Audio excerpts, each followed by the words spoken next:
In the 9th century, somewhere in the mountains of Sichuan or Shanxi province in China, a group of Taoist alchemists were trying to do something that had absolutely nothing to do with warfare.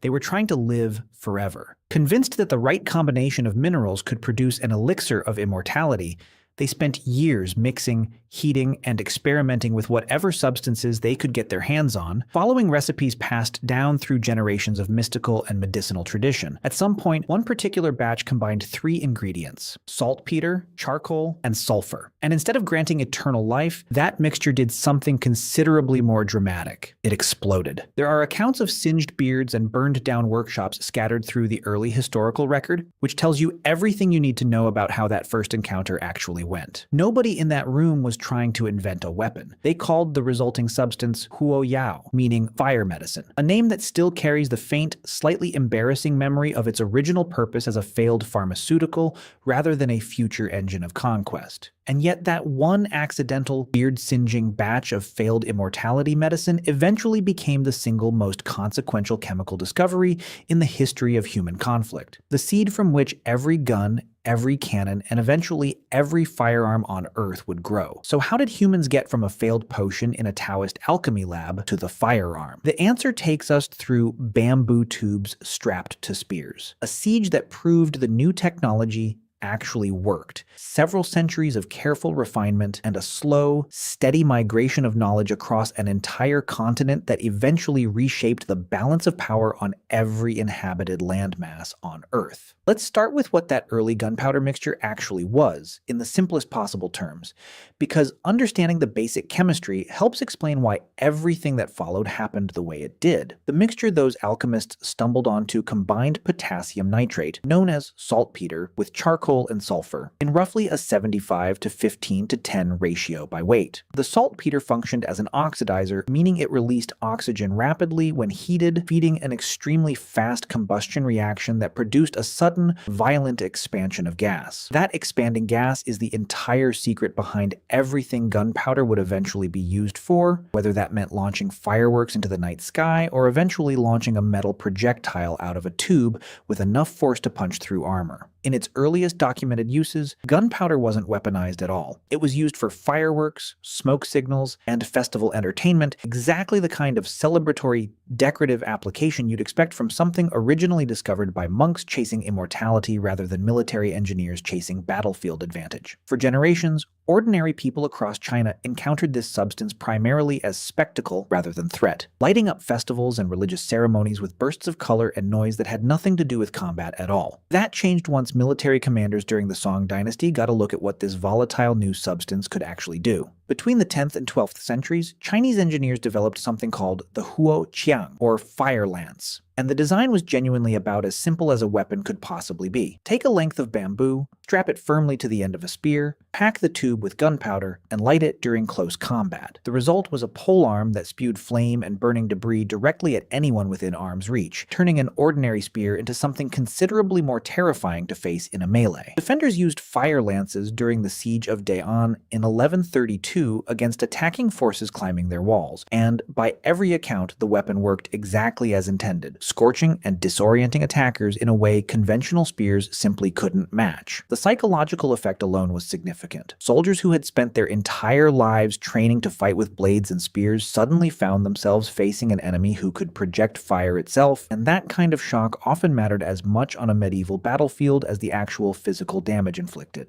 Once gunpowder had proven itself useful in actual combat, the pace of innovation accelerated quickly, and each successive improvement followed a fairly logical, almost obvious next step from whatever came before it. Makers of fire lances began stuffing pellets and shards of pottery into the bamboo tubes alongside the gunpowder, transforming a weapon that simply produced flame into one that also flung small projectiles outward with real force. This was a genuinely significant conceptual leap because it shifted the weapon's purpose from pure intimidation and burning toward actual physical, penetrating injury delivered at a distance, the foundational concept underlying every firearm that would eventually follow. The next major limitation was the bamboo itself, which simply couldn't handle the pressure that more powerful gunpowder charges generated without splitting or bursting apart in the user's own hands, occasionally injuring the very soldier wielding it. Once Chinese craftsmen learned to cast bronze tubes strong enough to contain that pressure safely, the hand cannon was born. A weapon that used the expanding gas from gunpowder combustion to launch a single solid projectile with considerably more force and considerably more range than any bamboo fire lance ever could. By the 13th century, metal-barreled hand cannons were already in regular use across China, representing a genuine technological leap in both reliability and effectiveness compared to the earlier bamboo-based weapons. Chinese engineers also scaled the same basic concept upward, producing devices with names like the Thunderclap bomb and the Heaven-shaking cannon, weapons capable of delivering genuinely high-impact explosions on a battlefield and reducing fortified positions that had previously seemed unassailable. When the Mongols invaded China in the 1200s, they encountered these gunpowder weapons firsthand during sieges like the famous defense of Kaifeng in 1232, and the experience left a lasting impression. Rather than simply being defeated by the new technology, the Mongols absorbed it, and once they had conquered China and established the Yuan dynasty, they carried gunpowder weaponry with them as they pushed westward into new conquests across Asia and toward the Islamic world. This is genuinely one of history's more important and underappreciated technology transfers, because Mongol military campaigns functioned almost like an accidental delivery system, carrying gunpowder knowledge across enormous distances far faster than trade caravans or diplomatic exchanges ever could have managed on their own, spreading a Chinese invention across the breadth of Eurasia within the span of just a few generations. It's also worth noting that gunpowder weapons didn't develop along a single straight line during this period. Alongside hand cannons and fire lances, Chinese military engineers also developed rockets and fire arrows, gunpowder-propelled projectiles that found use not just in China but eventually in Korea and India as well, traveling along separate but overlapping routes from the hand cannon's own path westward. These rocket weapons never fully disappeared the way the fire lance eventually did once true guns matured. Instead, they persisted as a distinct branch of gunpowder technology, one that would resurface centuries later in European warfare. And, much later still, in the earliest ancestors of modern military and space rocketry. The story of gunpowder, in other words, doesn't just lead to the gun. It branches, with one path heading toward the firearm and an entirely separate path heading toward the rocket, both rooted in the same accidental discovery made by alchemists who wanted nothing to do with either outcome. From there, gunpowder technology spread outward along multiple overlapping routes simultaneously, reaching the Islamic world and eventually Europe, through a combination of military contact, trade, and the broader wave of cross-cultural exchange that characterized the 13th and 14th centuries. Historians studying this period point to a broader pattern worth appreciating. Gunpowder wasn't the only major Chinese invention making its way westward during this era. Paper, printing, and the magnetic compass all traveled the same general routes during roughly the same stretch of centuries, part of a much larger flow of technology and knowledge moving from east to west long before anyone had coined the term globalization. Some historians have noted that early European cannons bear such a close structural resemblance to Chinese designs that a direct transfer of knowledge seems considerably more plausible than independent invention happening to arrive at nearly identical solutions by coincidence. Once the technology reached Europe in the late 13th century, it landed in a political and military landscape that gunpowder weapons would, over the following centuries, completely and permanently transform, eventually dismantling systems of feudal military power that had stood for hundreds of years. The transformation wasn't instant. Early European hand cannons, much like their Chinese predecessors, were crude, slow to reload, and difficult to aim with any real precision. Essentially a small cannon mounted awkwardly on the end of a pole. You loaded powder and projectile into the open end, touched a smoldering ember or a length of slow-burning cord to a small touch hole, and hoped, with considerably more optimism than confidence, that the resulting explosion would actually send the projectile somewhere useful. But even in this primitive form, the weapon carried a psychological and practical impact that traditional melee weapons simply couldn't match. Castle walls that had withstood traditional siege equipment for generations began falling to cannon fire. Mounted knights in heavy armor, the dominant military force across medieval Europe for centuries, found themselves increasingly vulnerable to a weapon that didn't care how much steel you were wearing, since enough gunpowder-driven force could punch straight through it regardless.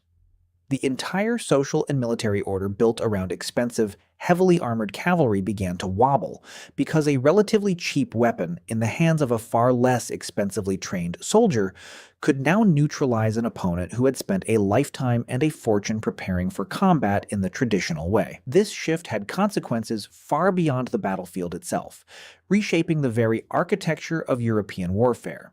As cannons grew steadily more powerful and increasingly effective against vertical stone walls, traditional castle design, built around tall, thin walls meant to repel scaling attackers and arrows, became dangerously obsolete almost overnight in historical terms. Military engineers responded by developing the Starfort and the Bastion, lower, angled, thickly reinforced fortifications specifically designed to deflect and absorb cannon fire, rather than simply standing tall and hoping for the best. The medieval castle, an architectural form that had dominated European landscapes for centuries, was gradually replaced by structures that looked almost nothing like it, all because of a weapon that had originated half a world away in the hands of monks chasing immortality. The next genuinely important leap came in the late 15th century, with the invention of the matchlock mechanism. And this single development is what finally turned gunpowder weapons from clumsy novelties into the backbone of organized infantry warfare across the continent. The fundamental problem with earlier hand cannons was that actually firing one required two hands and considerable coordination. One hand to steady the weapon, the other to apply a burning ember or cord directly to the touch hole at exactly the right moment, all while trying to actually aim at a moving target on a chaotic battlefield. The matchlock mechanism solved this elegantly by attaching a slow-burning cord held in a curved clamp called a serpentine, directly to the weapon itself. Pulling the trigger lowered that already burning cord directly into a small pan of priming powder, igniting the main charge automatically and freeing the shooter to actually hold and aim the weapon with both hands, right up until the moment of firing. This may sound like a modest mechanical tweak, but it was genuinely transformative because it was the first mechanical firing device ever applied to a small arm, and it allowed, for the first time in history, a single trained soldier to fire a gunpowder weapon with some real degree of aimed precision, rather than simply pointing roughly in the right direction and hoping for the best. By the early 15th century, matchlock arquebuses were appearing in growing numbers across Western Europe, particularly in Spain, France, and the territories of the Holy Roman Empire, and the weapon spread rapidly from there across the entire breadth of Eurasia. The Ottoman Empire, already experienced with gunpowder weaponry since the 14th century, incorporated matchlocks directly into the elite Janissary Corps that formed the backbone of Ottoman military power, using the weapon to great effect in engagements such as the Battle of Goa in 1510 alongside the Portuguese forces that also relied heavily on matchlock weaponry during that same period.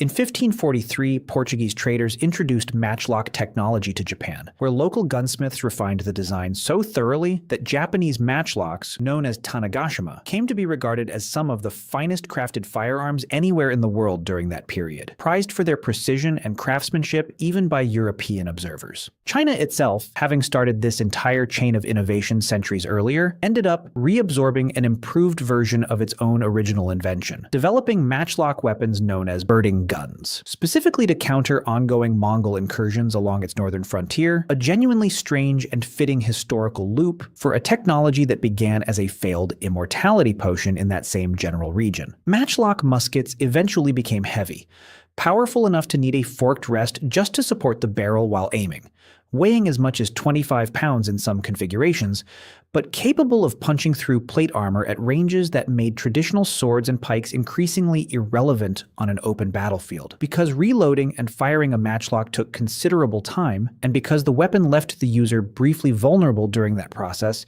musketeers typically required protection from melee attacks, usually provided by pikemen standing alongside them. This combination of pikes and shot came to dominate European battlefields from the 16th into the early 17th century, an elaborate, carefully choreographed tactical system requiring extensive training to coordinate effectively, with musketeers firing from behind or between rows of pikemen in tightly organized formations. Outside Europe, many armies that had adopted matchlocks retained their traditional formations rather than developing this same dense, disciplined infantry coordination, lacking either the resources or the specific tactical incentives that drove European armies toward this particular evolution in organized combined arms warfare. The matchlock had one obvious, persistent weakness that everyone using it understood immediately.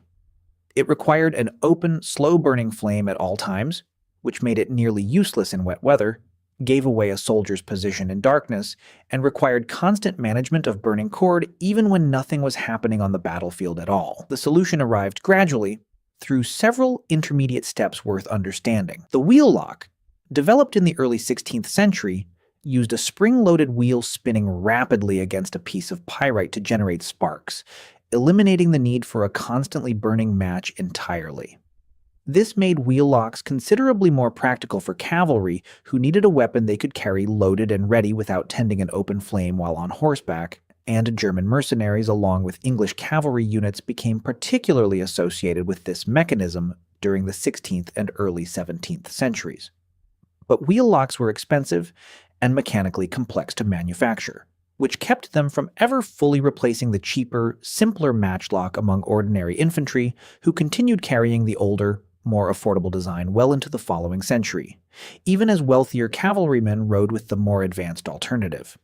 The true breakthrough came with the flintlock, generally credited to French gunsmith Morin Le Bourgeois, who developed the mechanism in its recognizable modern form around 1610 to 1615.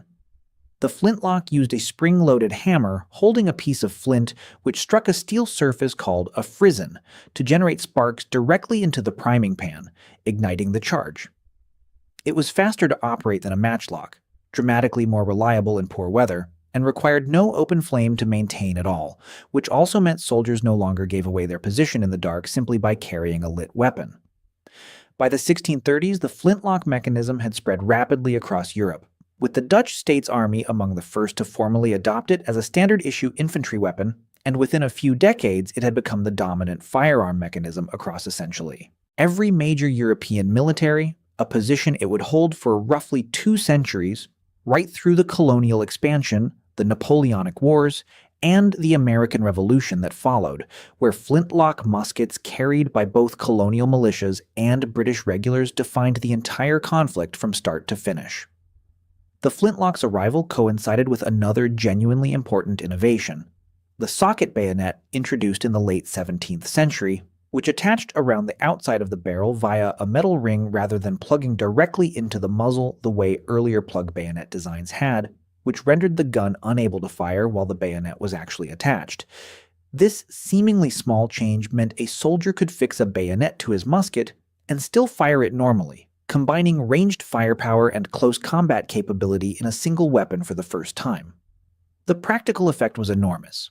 Armies no longer needed dedicated pikemen standing alongside their musketeers for protection, since every soldier carrying a flintlock and bayonet could now function as both shooter and spearman, depending on what the moment required. This single combined development, sometimes called the Infantry Revolution, simplified training, simplified logistics, and fundamentally reshaped how European armies organized themselves on the battlefield, allowing regiments to become more versatile and capable of engaging enemies at range or in close combat without needing to reorganize entirely between the two modes of fighting. The bayonet charge also carried its own distinct psychological weight on the battlefield, since the sight of an advancing line of soldiers with fixed bayonets often broke enemy morale before a single shot or thrust ever actually connected. The flintlock's roughly 2-century reign finally ended in the early 19th century with the arrival of the percussion cap system, a small metal cap containing a shock-sensitive chemical compound that ignited instantly when struck by a hammer, eliminating the need for loose priming powder, flint, and steel entirely. This final ignition innovation rendered every previous mechanism, matchlock, wheel lock, and flintlock alike, essentially obsolete within a few decades, and it marked the last major milestone in the centuries-long chain of refinements that had begun with monks chasing immortality in 9th century China. From there, the pace of change only accelerated, leading toward repeating rifles, rapid advances in metallurgy and manufacturing, and eventually weapons that would have been utterly unrecognizable to the soldiers who once stood in disciplined lines with pikes and matchlocks, waiting for their turn to fire. Looking back across this entire arc, from a Taoist alchemy lab in 9th century China to flintlock muskets dominating European battlefields nearly 8 centuries later, the story of how humans invented guns is really a story about accident, accumulation, and migration happening together over an enormous span of time. Nobody set out On day one, to invent the firearm. A group of monks looking for immortality stumbled onto an explosive chemical reaction and very nearly burned their own beards off in the process. Military engineers watching that explosive reaction gradually realized its violence could be channeled, first through a tube strapped to a spear, then through a cast bronze cylinder, then through increasingly sophisticated mechanical systems designed to ignite that same basic chemical reaction more reliably, more quickly, and with less risk to the person holding the weapon. Each individual improvement, the shift from bamboo to bronze, from open flame to spring-loaded mechanism, from matchlock to flintlock, addressed a specific, practical problem that soldiers and engineers had actually encountered using the version that came before it. None of it required some singular genius moment of total invention. It required centuries of incremental refinement, carried across continents by trade routes, military campaigns, and the kind of slow cultural exchange that quietly reshapes the world while nobody's watching closely enough to notice it happening in real time, passing hands between Chinese engineers, Mongol conquerors, Ottoman janissaries, Japanese gunsmiths, and European craftsmen, each group adding their own refinements along the way. The gun that would eventually end the dominance of mounted knights, reshape castle architecture, and ultimately determine the outcome of colonial conquests and continental wars across multiple centuries began its existence as a mistake, made by people who were never trying to build a weapon at all, looking instead for something considerably more peaceful, a way to live forever.